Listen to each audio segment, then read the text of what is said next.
Bienvenue sur Feedback, le podcast autour du management et du leadership. Je suis Elodie, manager depuis 14 ans, et ma mission, c'est d'aider les salariés et entrepreneurs à prendre confiance en elles pour manager sereinement leur équipe. Alors si toi aussi tu es convaincu qu'on peut avoir un management bienveillant et un leadership affirmé sans écraser les autres, abonne-toi. Tu trouveras ici tous mes conseils et retours d'expérience pour t'aider à devenir une des leaders de demain. Je te souhaite une agréable écoute. Hello à toi et bienvenue dans ce nouvel épisode de Feedback. Je suis tellement contente de te retrouver aujourd'hui parce qu'on va parler d'un sujet, ça fait un moment que je l'ai en tête et que je voulais partager tout ce que j'ai pu ressentir, toute mon histoire par rapport à la notion de réussite. Et je pense que c'est un sujet qui nous taraude toutes à un moment donné dans notre carrière. C'est quoi en fait réussir ? Oui, tu as bien entendu, on va déchiffrer ce grand mystère ensemble. Alors, installe-toi confortablement, prends ton café ou ton thé si tu es dans ton canapé ou devant ton bureau, ou alors laisse-toi bercer par le doux son de ma voix si tu fais autre chose, et encore faut-il que tu trouves ma voix douce. Du coup, on est là pour parler entre femmes et surtout sans langue de bois, c'est vraiment le but et mon objectif sur cet épisode. Alors, avant de plonger dans le vif du sujet, j'ai envie de te partager mon histoire par rapport à la réussite. Car oui, c'est un sujet qui me parle directement et c'est pour ça que j'avais vraiment hâte d'en discuter avec toi dans ce podcast. Alors, je ne sais pas si tu me suis depuis longtemps ou pas, mais je dois dire, sans être prétentieuse, que j'ai un parcours qui correspond de A à Z à ce qu'attend la société d'une femme qui réussit. J'ai fait des très bonnes études, que ce soit au collège ou au lycée, j'étais plutôt bonne élève, voire très bonne élève. Tu vois, la première de la classe, c'était moi. Je suis partie faire des études à Sciences Po, qui ont été réussies plutôt haut la main. Et tout me destinait, en fait, soit à une carrière dans la fonction publique, soit à l'ENA. Mais déjà, à l'époque, je sentais que c'était pas fait pour moi, alors que c'était très clairement une voie toute tracée, vu le parcours que j'empruntais. J'ai décidé de continuer mes études, beaucoup plus tournée vers l'entreprise cette fois-ci, et j'ai obtenu un poste après un stage dans un grand groupe du CAC 40, avec un statut cadre dès ma sortie de l'école, en gros le poste qui faisait rêver tout le monde. Et derrière ce vernis, si on grattait un peu, tout était loin d'être rose. J'avais une pression de dingue au travail, un environnement plus que toxique. Et dans beaucoup de choses que je partage ici sur le management toxique, c'est issu de cette expérience-là. J'étais en déplacement par Mons et par Vaux. Bref, j'avais coché toutes les cases de la liste du succès, entre guillemets, que la société nous impose. Mais en réalité, je ne savais même pas si ces cases-là, c'était les miennes. Et au bout d'un an, j'ai fait un choix contre nature pour l'époque. Je me souviens que ma famille et mes proches s'étaient inquiétés parce que j'ai pris la décision de démissionner de ce poste. J'ai fait 6 mois de chômage et j'ai décidé de partir au final dans une PME locale à Montpellier, là où j'habite. Au moment où j'ai fait ce choix pour cette PME, je me souviens encore comme si c'était hier, j'avais été prise aussi en parallèle dans une autre grosse boîte du CAC 40 parce que je trouvais pas de travail et il fallait bien manger. Et j'étais prête à signer, donc à réembarquer pour un travail que je savais que ça allait pas me plaire, que j'allais être en déplacement tout le temps, que ça allait être dur. Et du coup, je devais hésiter entre ce poste du CAC 40 et ce poste dans cette PME. Et beaucoup de personnes m'ont dit « Mais va pas t'embêter dans une boîte du coin, tu mérites mieux que ça. Pars chez, je vais pas citer le nom, franchement, tu vas avoir une carrière qui va être beaucoup plus épanouissante, tu vas être mieux payé, tu auras un statut complètement différent. » Et en fait, heureusement que j'ai pas écouté ce qu'on m'avait dit. J'ai choisi cette PME locale parce que, en fait, j'avais un projet qui partait de zéro. Je partais d'une page blanche, j'avais tout à créer et à écrire avec le boss. Et au final, dans cette PME, j'ai grimpé les échelons au fur et à mesure jusqu'au poste de DG. Et là, je me suis rendu compte que j'étais très fière de mon parcours et de ce que j'accomplissais au quotidien. Même si, pour le regard des autres, j'étais devenue qu'une contrôleuse de gestion après avoir fait Sciences Po. Tu vois, c'était dans la tête des gens, c'était pas très logique. Je devais faire l'ENA, je devais être diplomate, je devais travailler à l'Union européenne, mais je devais pas être contrôleuse de gestion à la base. Mais au final, je me suis retrouvée à kiffer ce que je faisais dans cette boîte, dans cette PME. Alors oui, voilà, j'étais très loin des carrières auxquelles on me destinait. J'étais très loin des carrières de mes potes de Sciences Po, qui, eux, étaient dans des ONG, dans des sociétés du CAC 40, dans la diplomatie.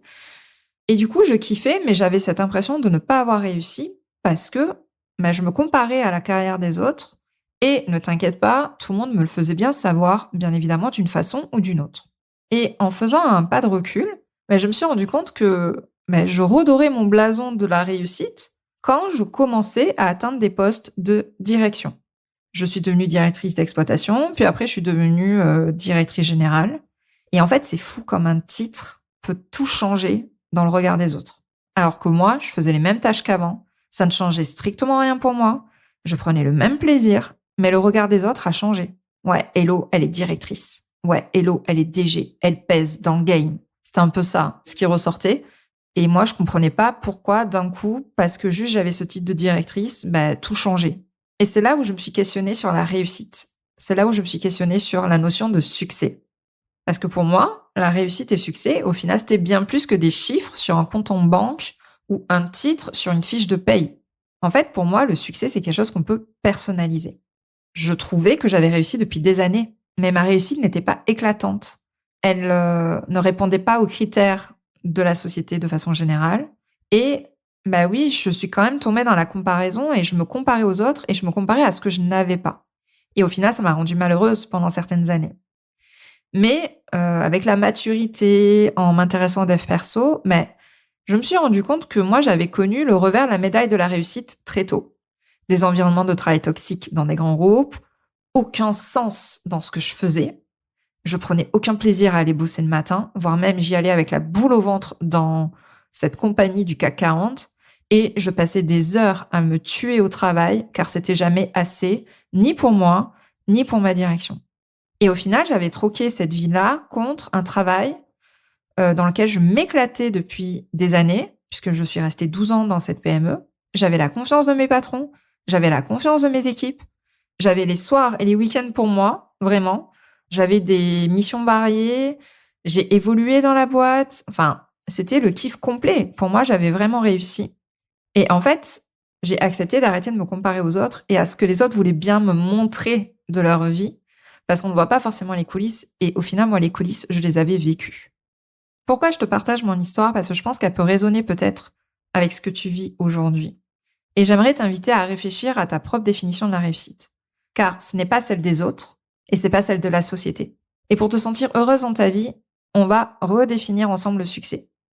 Alors, déjà, la réussite, c'est pas ce que veut nous faire croire la société. Et ce n'est pas non plus ces fameuses étiquettes qu'on adore nous coller sur le front, tu vois.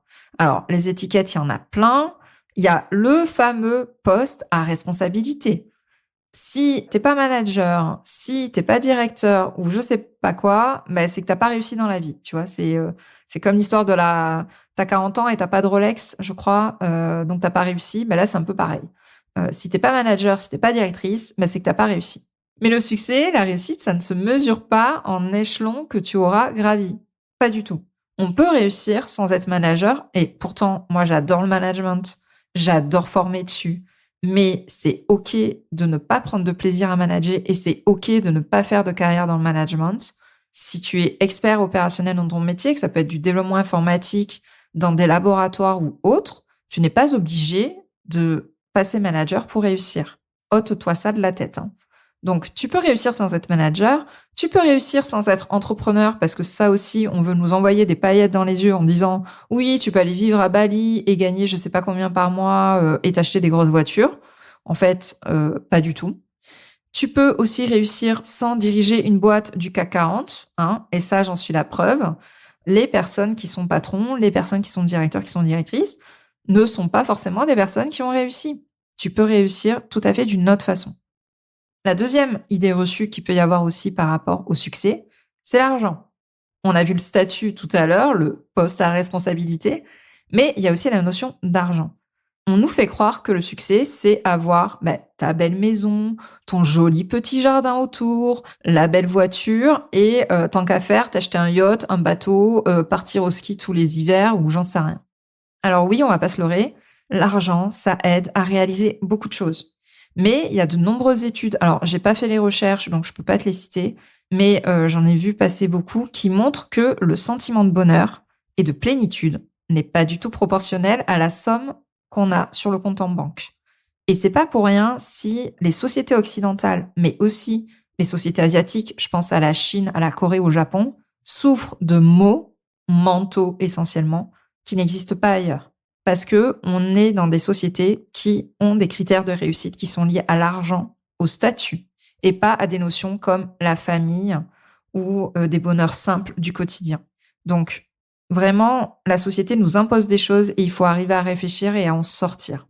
Et le troisième élément de réussite, parce qu'il faut pas l'oublier, oui, on est sur un podcast qui parle de management, mais aussi de dev perso. Le troisième critère de réussite, c'est la vie de famille, hein. Donc, il faut que tu aies un poste à responsabilité, beaucoup d'argent sur ton compte en banque, et en plus que tu donnes l'image d'une famille idéale, c'est-à-dire un mariage, des enfants, un chien, la maison, avec le jardin. Voilà, il y a tout le package qui va avec. Alors, heureusement, la parole se libère de plus en plus à ce sujet, mais le regard porté sur ta situation familiale est souvent lourde de sens. Et je sais de quoi je parle, puisque j'ai bientôt 40 ans. Je suis célibataire et sans enfant, donc je sais toutes les idées reçues qu'il peut y avoir dessus. Mais pareil, c'est pas parce que tu vas avoir des enfants, c'est pas parce que tu vas avoir une image de famille idéale que tu auras forcément réussi dans ta vie. Ça n'a strictement rien à voir. C'est vraiment à toi de définir comment est-ce que tu veux être heureuse, quels sont les pans de ta vie que tu veux favoriser.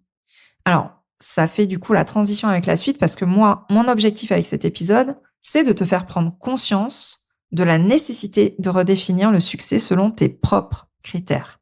Parce que c'est ainsi que tu vas te sentir beaucoup plus épanoui, beaucoup plus à ta place dans ta vie en général, mais aussi du coup, par conséquence, dans ton quotidien de manager. En fait, j'aimerais que tu imagines le succès comme un tableau blanc de peintre, tu vois, ou un tableau blanc avec des feutres. Mais ce sont toujours en fait les mêmes couleurs. Donc le rouge pour l'argent, le bleu pour le statut et genre le vert pour le pouvoir, tu vois. Mais en fait, il y a plein d'autres couleurs qui sont possibles. Et toi, quand tu vas définir ta notion de réussite, ta notion de succès, c'est de dessiner ce que tu veux, comme tu le veux et avec les couleurs que tu veux. En fait, ça va être ça de définir ta réussite. Donc ça peut être juste être en bonne santé, ça peut aussi juste se sentir bien dans sa peau, ça peut être aussi avoir du temps pour soi, ça peut être gagner beaucoup d'argent et c'est OK avec ça. En fait, toutes les notions de réussite ou de succès, c'est valide. Enfin, on n'a pas à juger la notion de réussite de chacun. C'est nos propres choix et il faut être OK avec ça. Le seul truc à bien comprendre, c'est qu'il faut vraiment que ça soit nos choix et pas ceux qui sont dictés par la société. Alors, tu sais que j'aime le concret, moi, dans mes contenus, dans le podcast. Donc, pour t'aider à dessiner les contours de ta propre définition du succès, c'est peut-être que tu m'écoutes et que tu te dis « Ouais, Hello, elle a trop raison, je vais réfléchir sur ça. » Alors, tu as le droit de penser autre chose et de ce que je suis en train de dire, c'est vraiment du bullshit. Tu as tout à fait le droit de le penser. Mais si tu as envie de dessiner les contours de ta réussite, je vais te donner du coup les 4 étapes qui vont pouvoir t'y aider. Alors, la première étape, c'est de te poser les bonnes questions, de t'auto-évaluer en fait sur ce sujet. Qu'est-ce qui compte vraiment pour toi? Qu'est-ce qui te fait vibrer au quotidien? Je t'invite même à faire pause dans ce podcast et à prendre quelques secondes pour y réfléchir maintenant, parce que c'est important. Peut-être que tu vas oublier de le faire après avoir écouté ce podcast, donc fais pause et réfléchis-y maintenant. Et surtout, ne reste pas en surface. Va au-delà de la première idée que tu vas avoir en tête, parce que c'est souvent celle qui plairait à tes parents ou à ton cercle d'amis. Je t'invite vraiment à creuser plus profondément pour trouver ce qui résonne avec toi. Moi, je sais que c'est transmettre et accompagner. Alors, j'ai pu le réaliser pendant des années avec mes équipes quand j'étais manager salarié. Et aujourd'hui, je le réalise aussi via mes formations, via ce podcast et via ma formation phare qui est Manager 360 où j'accompagne des femmes managers à prendre confiance en elles pour qu'elles puissent manager de façon authentique et alignée. Et ça répond à mon besoin, à ma vision de la réussite qui est de transmettre et d'accompagner. C'est un élément important. La deuxième étape, du coup, pour y arriver, ça va être de te fixer des objectifs alignés avec ce que tu as défini à la question numéro 1.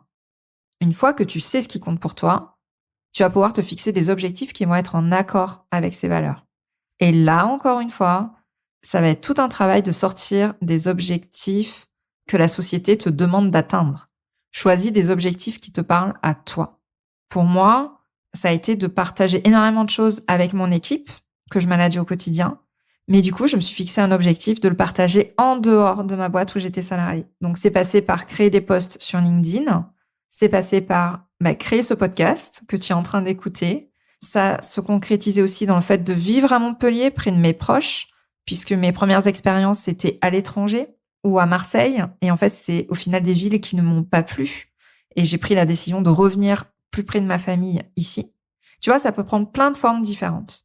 À toi de te fixer des objectifs alignés avec ce qui te fait vibrer vraiment au plus profond de toi.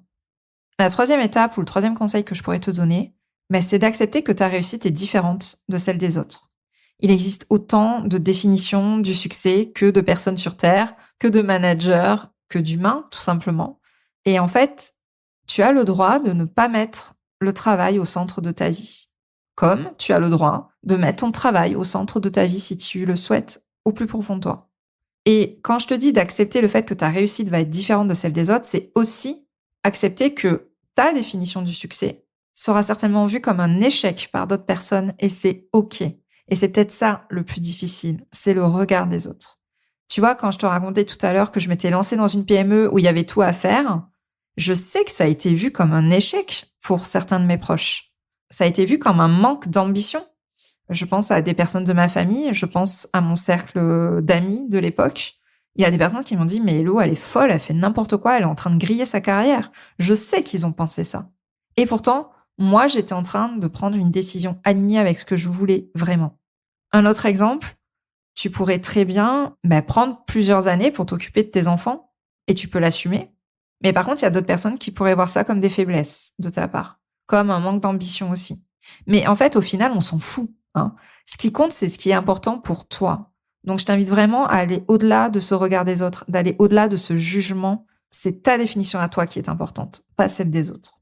Et enfin, la quatrième étape ou le quatrième conseil que je pourrais te donner, c'est de célébrer tes petites victoires. Chaque petit pas compte. Et c'est en accumulant en fait ces petits succès au quotidien, ces petits succès tous les mois, toutes les semaines, que tu vas construire ta plus grande réussite en mode sur plusieurs années. Ta carrière, ta vie de famille, ta vie tout simplement. Et on a trop l'habitude de s'attarder sur ce qu'on a loupé, sur ce qu'on fait mal, sur ce qui nous manque par rapport aux autres quand on se compare. Et en fait, ça occulte tout le reste, tout ce que tu as réussi. Et moi, ce qui m'a vraiment aidé à avancer, c'est le fait de célébrer ce genre de petites réussites au quotidien.